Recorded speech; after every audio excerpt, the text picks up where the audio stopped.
Okay, hi everyone. My name is Larissa David. I'm part together with Jake Callop, that is taking care of the recording, and Hedvig Koertz of Another World Project Space.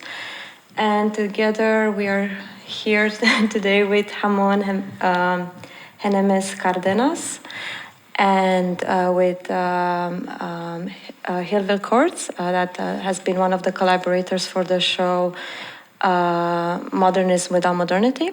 Unfortunately, Juliet Mirabito and Kent Chan couldn't join us today, so I'm gonna talk with the two of you. And I will start with a first question for you, Ramón. So,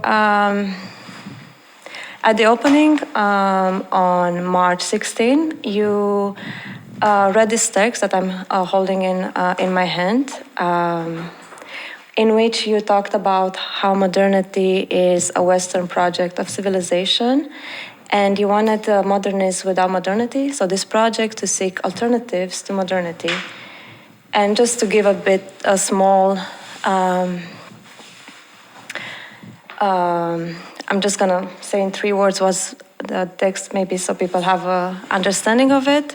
But in the text, you talk about how there are two very important moments in which modernity has been created. The first one is the invention of the chair and the imposition in the local context of the Americas, specifically in Mexico, of the chair and what is called equipales, if I understood correctly, as opposed to petates. We are sitting on petates, which are waved rugs.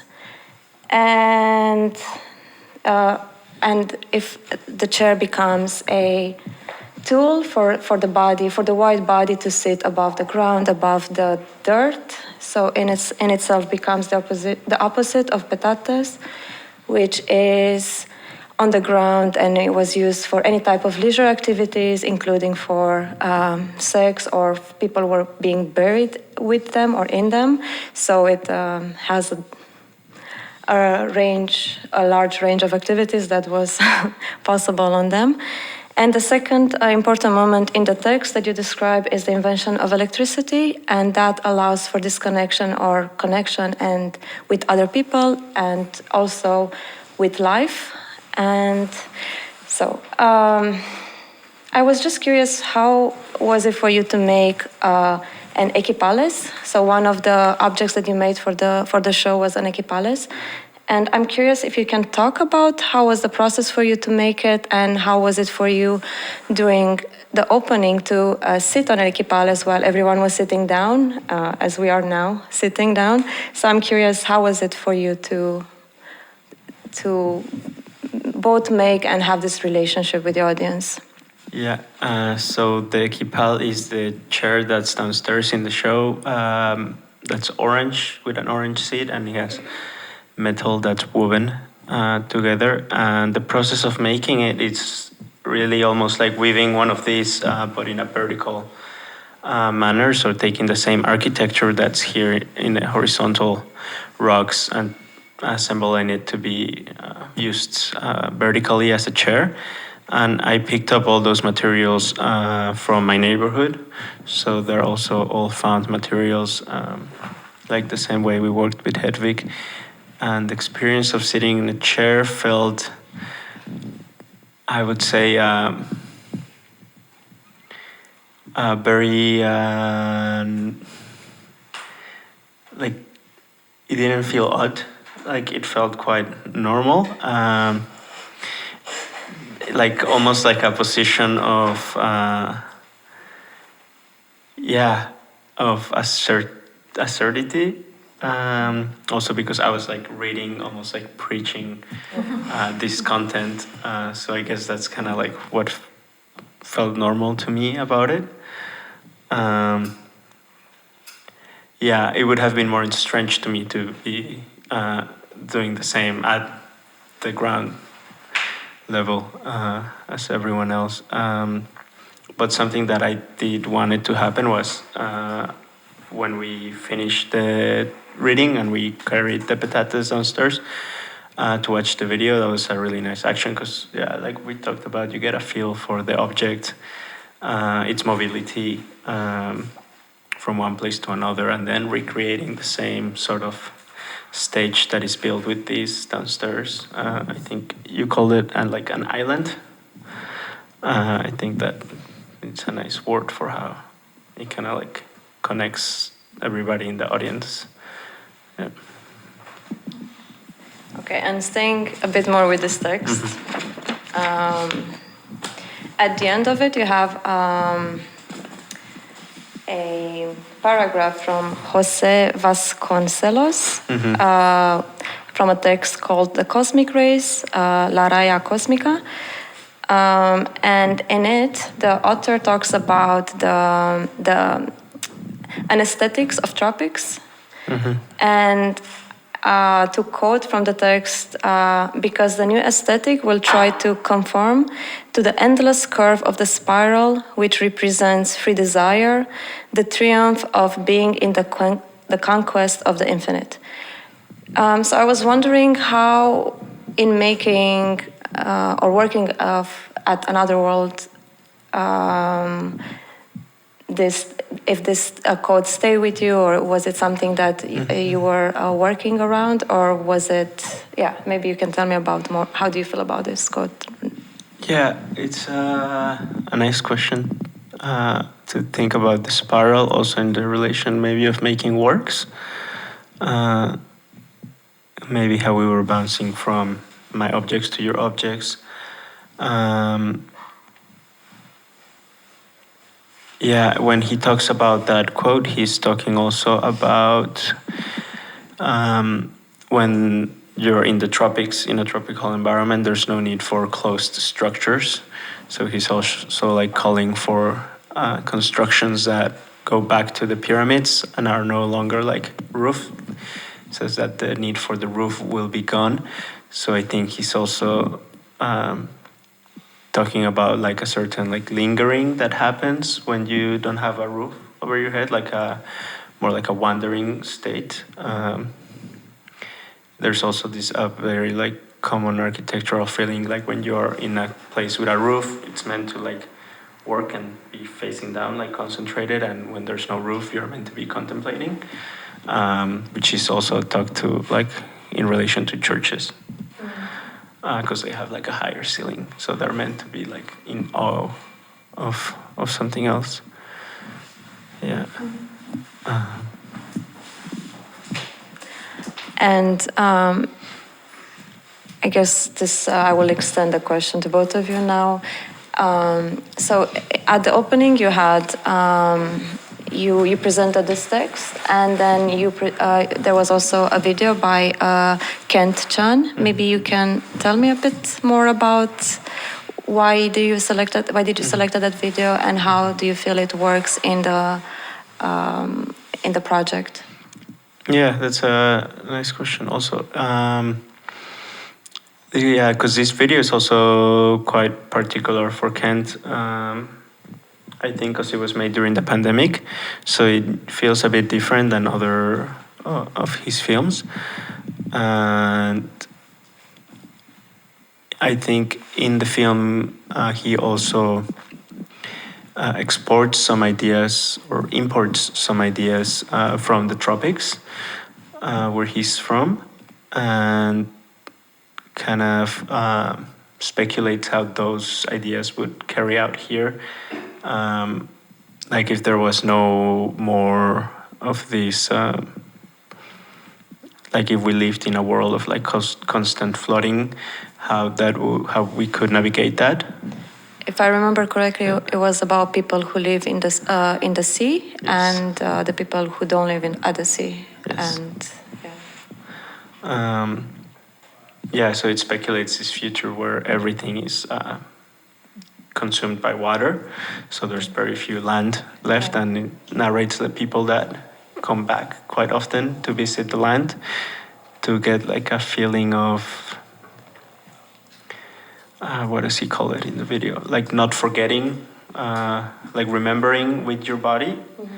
Mm-hmm. Once you step on the floor, remembering like how it used to be, and I feel also the way he talks a bit about fiction is interesting in this video, how he uses fiction in his work, in this work in particular, versus other more realist videos that he has.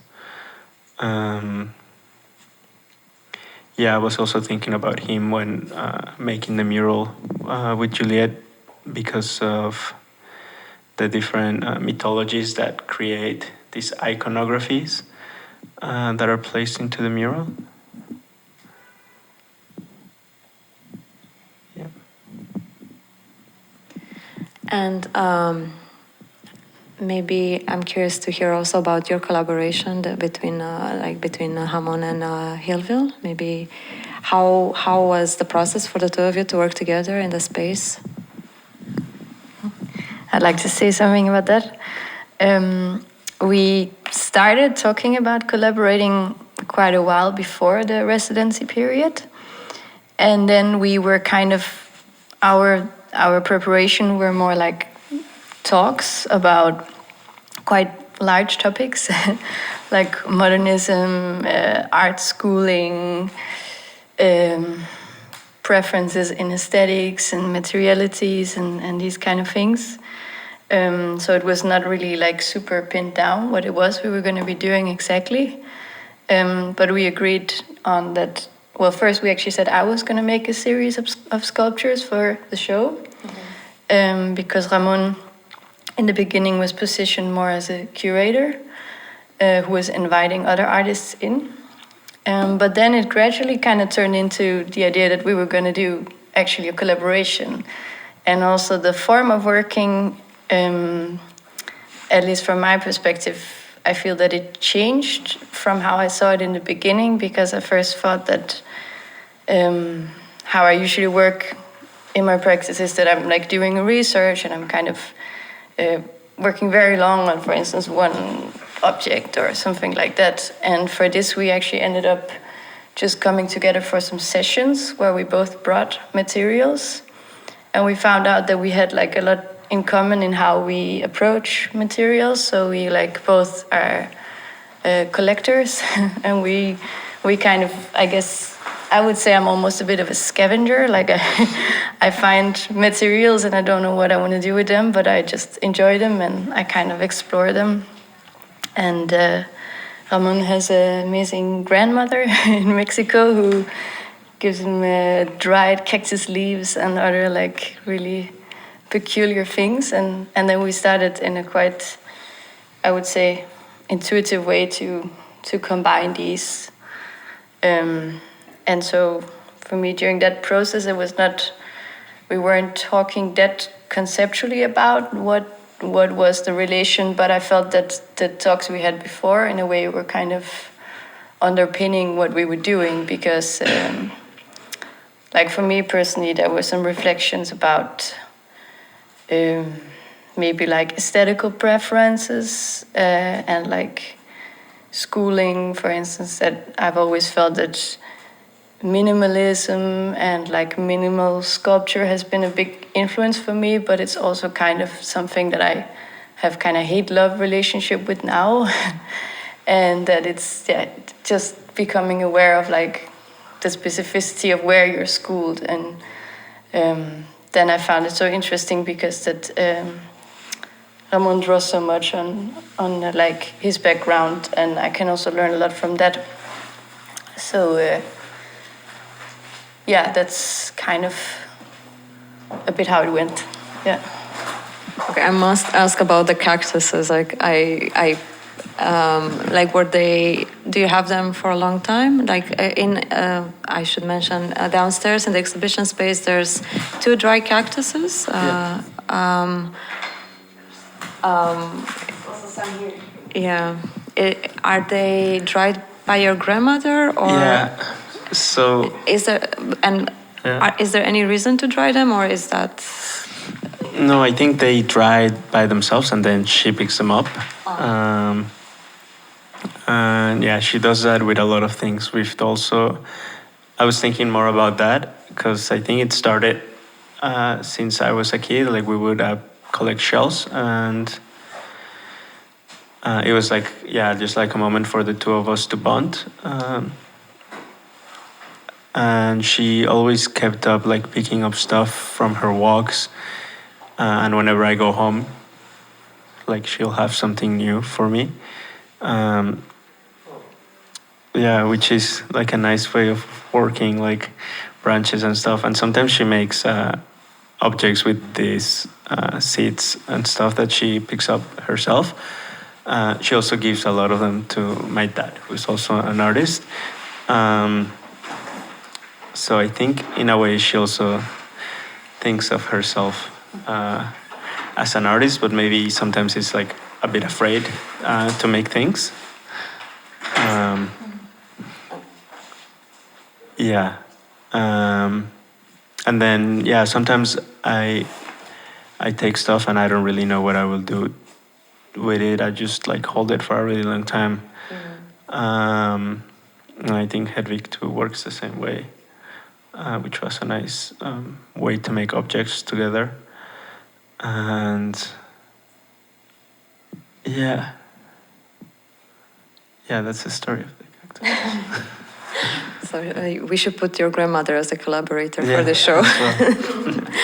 But going back, like you have a lot of elements that, like in the show, there's a lot of elements, and I think in your practice, in general, I saw a lot of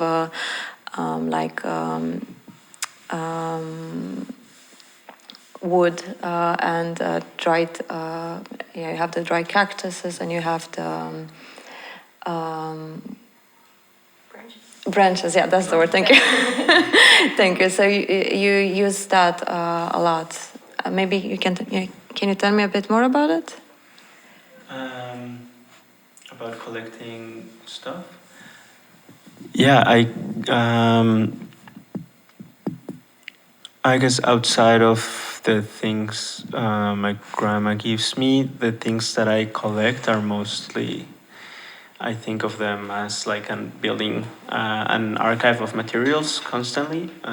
So trying to like grow this archive,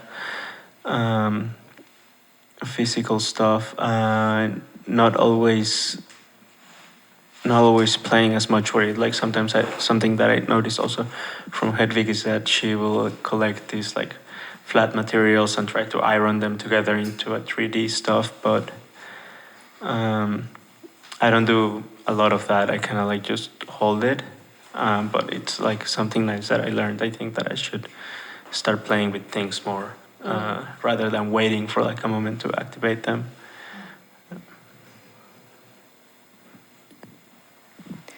And talking about the mural that is on the window that we haven't talked, this is made in collaboration with Juliet. Yeah. And it's a series of stencils. Mm-hmm. And maybe you can tell me more about them? Yeah, we picked up these stencils together from a book. We selected the ones we wanted to use. And the chair was kind of my contribution. And then she decided to flip it on its head to turn it into a kind of landscape, but it's a chair from Corbusier. So like a modernist chair. And yeah, the title Modernism Without Modernity too comes from when architects in Mexico and designers were trying to replicate what the modernists in Europe were doing, but they didn't have the steel or the glass industry that was in Europe at the time. So a lot of the objects that were made were replicated almost identically with wood and other materials that were available for them. So it's also interesting to think about that, because some of the forms are very easy to make out of steel, like rolling steel in a curve. If you have the proper equipment, it's not hard to do, but to do the same with wood, it's very complicated. So the systems that they or not systems, but just the labor that goes into making that reproduction out of another material, it takes a lot of effort. And it talks about like a very strong desire for assimilation, I think. Yeah. And how do you relate to that, or how do you think this show relates to the issue of assimilation? Yeah, I don't know if it's a reflection about assimilation or what's the statement that we take from that. I think maybe it's too soon to tell. Yeah, but it's a nice thing to be thinking about. Yeah, how the show could work as a statement for that. Yeah. And Modernism Without Modernity is the second part of the project that Another World is currently hosting. And I'm wondering, so the project is very much about liminality and the state of being in between. And I was wondering, first of all, to ask, for you being an artist from Mexico living in Rotterdam, how do you experience this? Yeah, this is also a question I prepared for Kent, who couldn't come today, because I think a lot of has to do with like importing ideas and exporting ideas as well, like taking things from there and applying them here and vice versa. And sort of how you navigate that.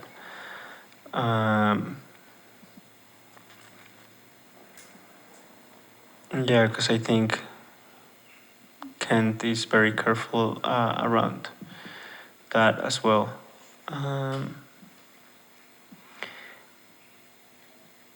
Yeah. Do you ever feel like a pressure to appear somehow, like to appear more Mexican in a European context, or to appear less, yeah, like... Yeah. Not particularly, but this is like also something I've been thinking about for other projects or potential exhibitions as well. It's like when I was studying, a teacher was making a book.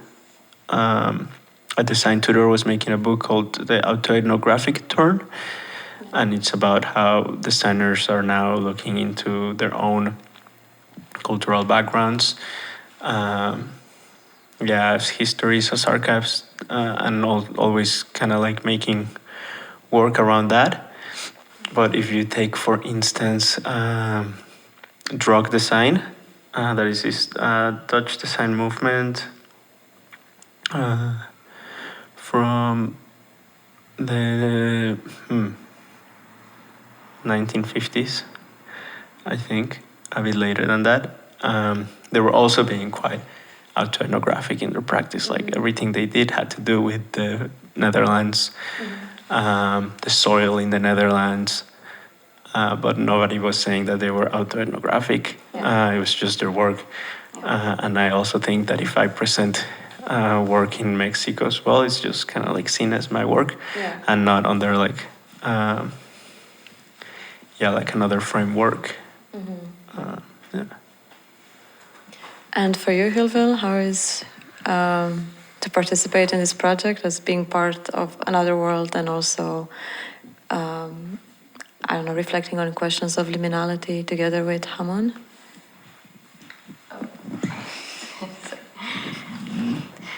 Yeah, I think in many ways it kind of comes back. I've been thinking a lot about some of course, the questions that Ramón brings up in the research, and also about maybe how it comes together in the idea of liminality is, for me, or like the in-between at least. I think for me it's also a lot to do with how we worked.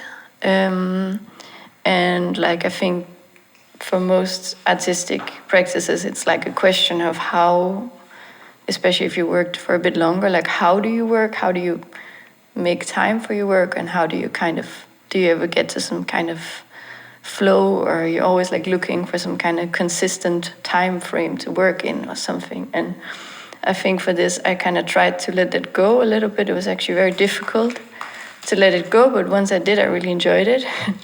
that it could kind of happen and then retract, and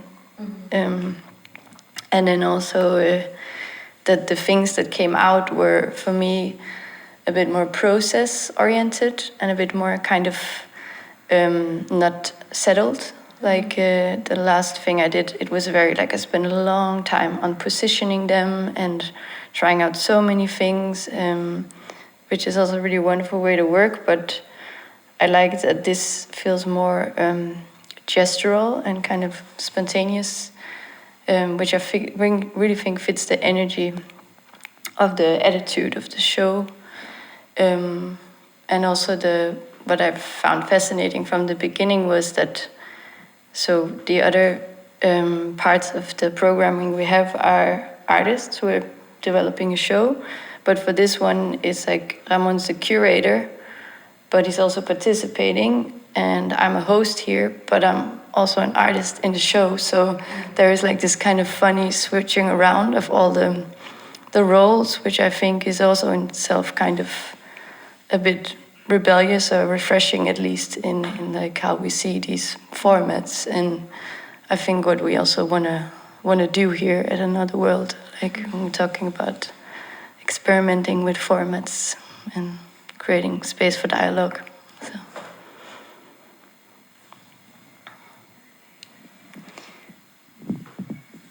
Any other comments, maybe, or questions? Or? No, I was just looking for time from our time person. All right.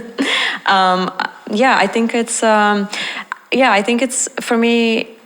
It's been very interesting to read this text because, like, I also in the past made a performance that was very much about chairs and electricity and all of the things that, in a way, creates the Western body and the kind of the how the Western body moves through the world. And it was quite interesting for me to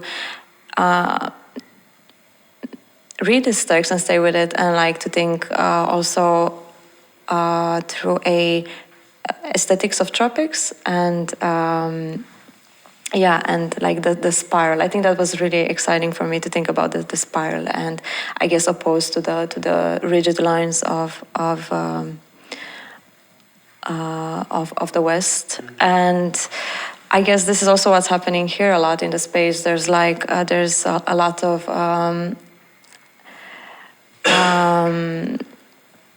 things that are moving, that are flowing, that are like not rigid. And maybe to close the session, maybe you can tell me about like last thoughts about how you work with us, with lines and like.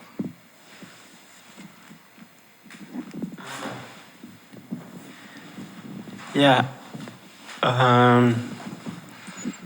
There was an idea to kind of weave stuff downstairs, like thinking about these lines that mesh with each other. A lot of the sculptures downstairs are also like one object that I brought, one object that Hedvig brought. I just like put together. So a lot of like cactus leaves with other less organic things, which maybe juxtapose like two different forms of lines together. That I think some of them resulted in nice objects, and we were also thinking a lot about like transitioning from like flatness to more volume. Like even these carpets have been moved around so much that they're no longer flat. Okay, so they were supposed to be flat originally, like. You can make them lay flat if you. Okay. If you rinse them with warm water and lay some books on them, they flatten themselves. I always thought they're very wavy. Like I enjoyed the space they take because of that. Yeah, and I guess also the cyanotypes maybe speak a bit to that volume that when it's like flattened down, used almost as an stencil. Yeah, I guess there's a lot of waving happening. I hope I'm pronouncing this word right. Weaving, sorry. Is that? I think that's the right one. Yeah. We're also waving. Also waving. Yes, waving, right?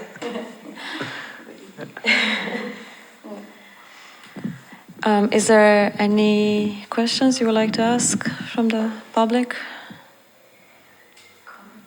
Comments, anything? Okay. So if I understand it right, everything that's exhibited here is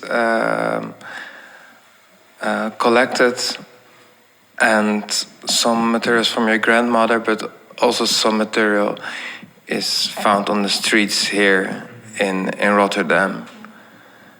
Ah, yeah. So that also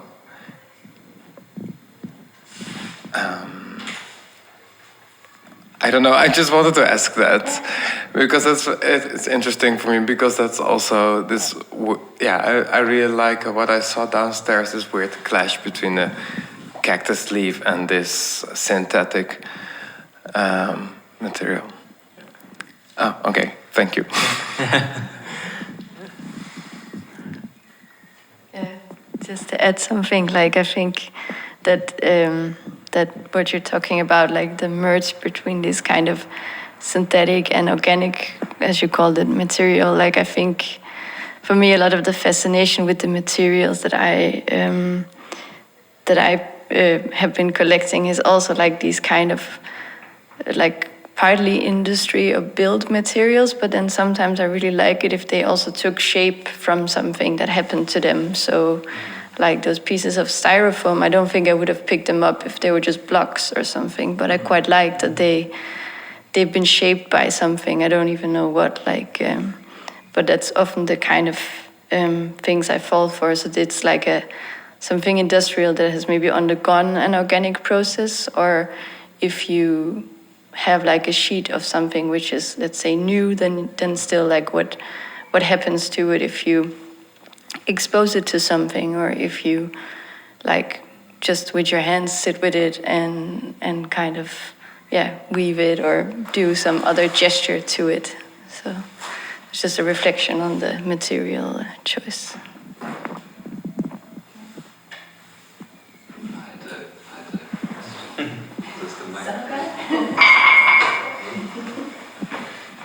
Add it to the sound.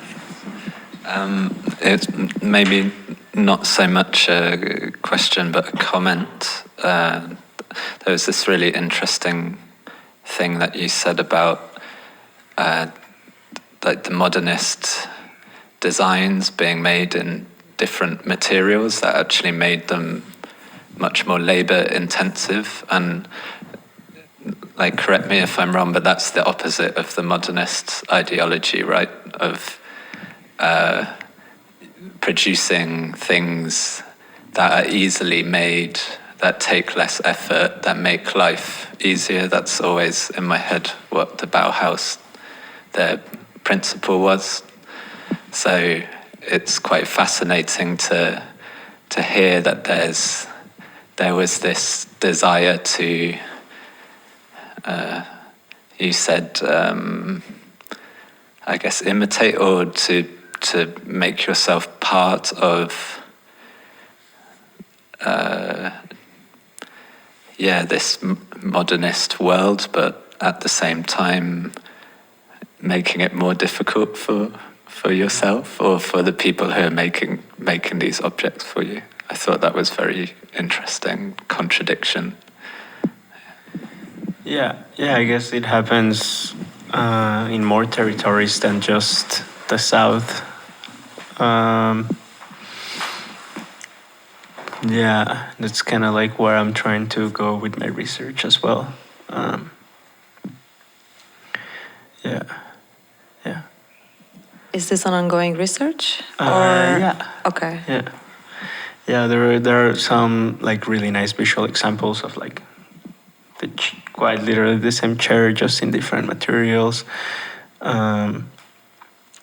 Even buildings, government buildings that were replicated from Germany or other places in Mexico. Yeah. That sounds very interesting. Yeah. Yeah. Okay. Well, thank you so much for today, and yeah, thank you so much for being in the space and doing this show, and thank you, Hilvil, for coming today as well, and for participating in this talk. Thank you. Thanks.